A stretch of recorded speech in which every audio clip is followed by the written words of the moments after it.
Martin Luther King Jr. said once, hatred paralyzes life. Love releases it. Hatred confuses life. Love harmonizes it. Hatred darkens life. Love illuminates it.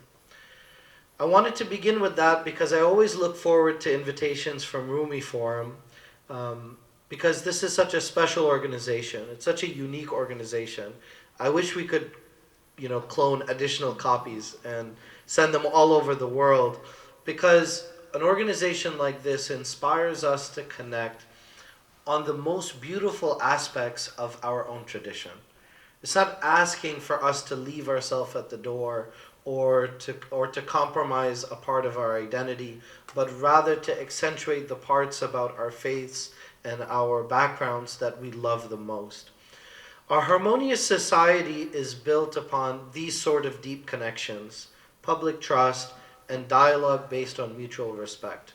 God said in the Quran, and Ibrahim reminded us of this as well, وَلَقَدْ كَرَّمْنَا بَنِي آدَمَ. God said that we have most surely endowed all of the children of Adam with God-given dignity.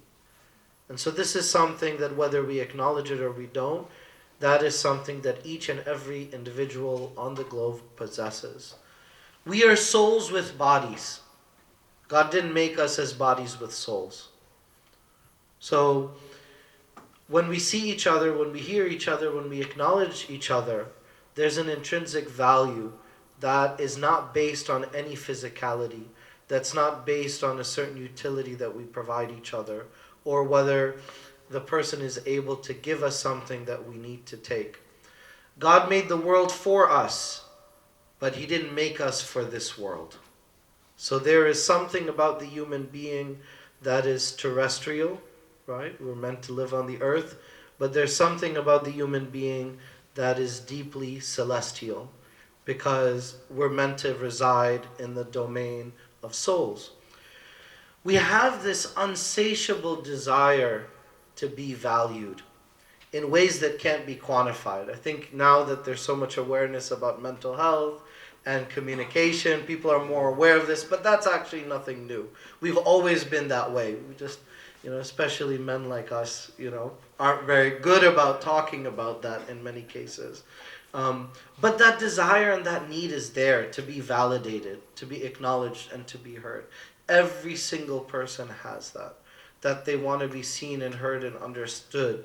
And if we don't try to do so, we're never going to be able to make deep connections. We're never ever going to have the type of interfaith dialogue and intercultural understanding that we're trying to do. And then there's true healing, which is only going to happen if we actually tackle the injustices and the grievances that many people feel. And that requires us to open our hearts, to be really vulnerable, and sometimes to be open and comfortable in being uncomfortable and hearing those things from people who don't look like us, who don't sound like us, who have different opinions like us, because their life experiences have been different from us. And so therefore, now we can be a force for good and not just a force for what we think the absolute truth is. Now, part of that journey is finding our voice, being a truth teller, and not just the truths that are convenient. Using your tongue for good. This is what Imam Al-Ghazali, he talks about the 3 levels of fasting. That's the second level, is to make sure that the limbs and the tongue and every part of the body is engaged in obedience. Of course, the third level is about the heart. To bring joy to others, and to be a giver of glad tidings. Mawlana Rumi, of course the namesake for Rumi Forum, he said, raise your voice, pretend I didn't say that. Raise your words, not your voice. Raise your words, not your voice. Now that I messed it up, you'll probably remember better. And so Rumi, he says, it's rain that grows flowers, not thunder, right? So sometimes we feel like, well, if I'm the loudest person in the room, if I make enough noise, people used to be activists, now they're slacktivists, right? They're just like and share, and they're like, We went for, what's that thing that went viral on TikTok? Men used to go to war. Yeah. So now they go to war, but with their keyboard, right?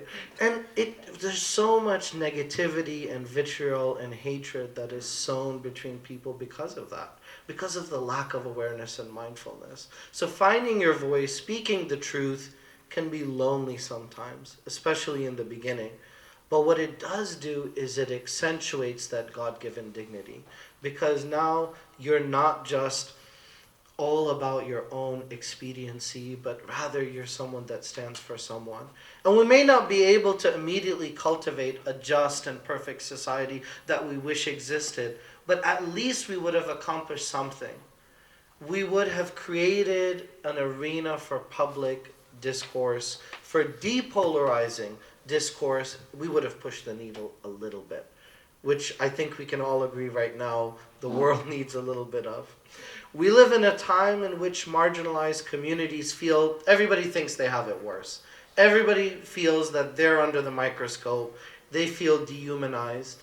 And I, as a person of faith, and I think many of you share this sentiment, I think the only antidote is through faith and spirituality. It's what I mentioned in the beginning, because we're not just put on this earth to live and to work and to consume, to be gratuitous consumers, and then rinse, repeat, recycle. No, we're here for something deeper, and the human being needs something that's a lot deeper than that. The crisis of the soul is for each person to be seen, so we have to listen to each other.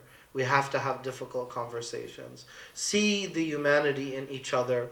It's not wishful thinking. It sounds, very, overly optimistic. But I think, if we have institutions like Rumi Forum, if we use our own congregations, if we use our own circles of influence to make that happen, then that is something that's going to move our society, but also it's going to move the individual.